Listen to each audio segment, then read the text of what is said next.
We're going to be talking about tacking out this old needlepoint, why you do it, the benefits, and the challenges. Stay tuned. This needlepoint sent to us from a customer down in the southern part of the United States is a good example of tacking out a needlepoint when it's been removed from its frame. This is for a bench seat. The customer removed it. They're going to have the wood refinished and fixed and restuffed, and they wanted this cleaned. And so why would you clean it? When you clean it, why would you tack it out? And we're going to give you an example here. This is a great example. It came to us like this. It has not been cleaned yet. This piece of plywood, which we tack out on, is factory squared up. So this is a right angle. This is a right angle, and we're using this gypsum board cutter guide. This is a perfect 90-degree angle right down there to show what's going on here. So we tried to keep it square as we clean, because when you use water-based detergents, which is the best way to clean, these tend to move this way, which means they go out of square and becomes more of a, I think it's a trapezoid or a rectangle than it does a square. It can be pretty dramatic sometimes. Tacking out, I should say, does not always fix the problem or prevent it from happening, but it's the best thing you can do. That's when you remove it from a frame. So as you can see, it came to us out of square. How do we know that? Well, this corner and this corner are against an edge. We know that this is a perfect right angle here, and so is that. And as you can see, the space between here and here and here and here are different. So let's take a closer look. So we have two choices if we decide to wet clean this piece. We can tack it out as we received it with the assumption that that's its original shape, the way it's been sitting on the upholstery furniture for years and years and years.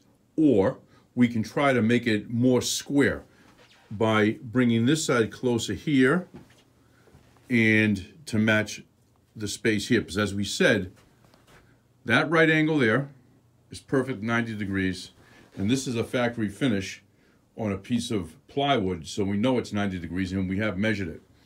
Why would these two insides not be angled at the same rate? We don't know. We could try to fix that, but that might mess it up when it goes back on the furniture. The furniture could be built like that, and we don't happen to know that. So what we plan on doing is tacking this out as it is with a little bit of tension, and then clean it, and hopefully it will maintain its original shape. The other thing to remember when you tack out is if you do try to change it before you clean it and pull on these fibers are old. This is probably 60 or 70 years old. We've dealt with fibers that are over 100 years old. And if you pull it too much, they can rip and tear, and then it's a whole different ball game needing repairs.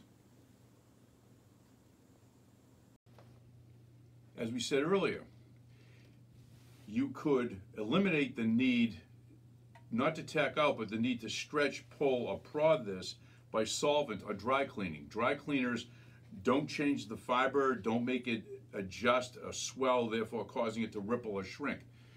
But dry cleaning is not a very effective cleaner. The other method is to leave it on its original frame, clean it as is, hope for the best, but then there are issues with all the fill material from back in the old days that's filled. If you put enough moisture here, it'll go through and it'll pull some of those contaminants right through the face, and it can affect the outcome of the cleaning. Overall, the fabric is in good shape for an older fabric. There is dry rot, but I think we'll be fine. You can see this has already been stitched on here. We got to be very careful about pulling at this seam. We really don't want to do too much of that. And we'll hopefully be able to return this back to a great condition for the customer to then be put back on their upholstery. And we'll show you the results when we're done. We're back with the final results. Quick note that this is released from the plywood now, but this was tacked out, wet cleaned, dried within 1 to 2 hours. We speed dry 1 to 2 hours to help prevent any bleeding, and there was no bleeding, thankfully.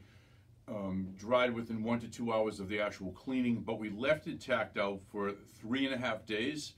Even though it was dry, it probably wouldn't move, but we wanted to maintain its shape. And as you can see, we marked it where it was before we started, and it's exactly where it was before. So if you remember from earlier with the right angles coming up this way and the one over here, there must be something to do with the furniture, why it looked like that, unless it released itself when it was taken off the original furniture and moved, but I doubt that. And when we did tack it out, we do it under slight tension, not a lot, because you can only pull these so much, but there were still ripples throughout even after we tacked it. Now, what confirms that it's a good idea to tack out was after it was cleaned and dried, all that rippling that was there prior to the cleaning is gone, which means the fabric tightened itself up. And if we didn't tack it out, probably would have shrunk down in all four directions, but it would become more like, I think it's a trapezoid than a rectangle. So if you have any questions, please feel free to leave them down below.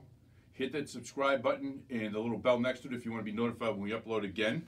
You can see the colors have brightened up. The customer's going to put a separate backing on this, make a pillow out of it. It's not going to go back on the original fiber. I'm sorry, the original frame.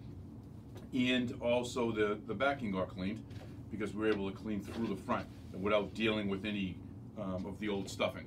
Again, thanks for watching. Any questions, comments, please leave them below. We'll be happy to help. If you're interested in having us work on your needlepoint, please leave us a message below. We'll be in contact with the process and what has to happen. Thanks again.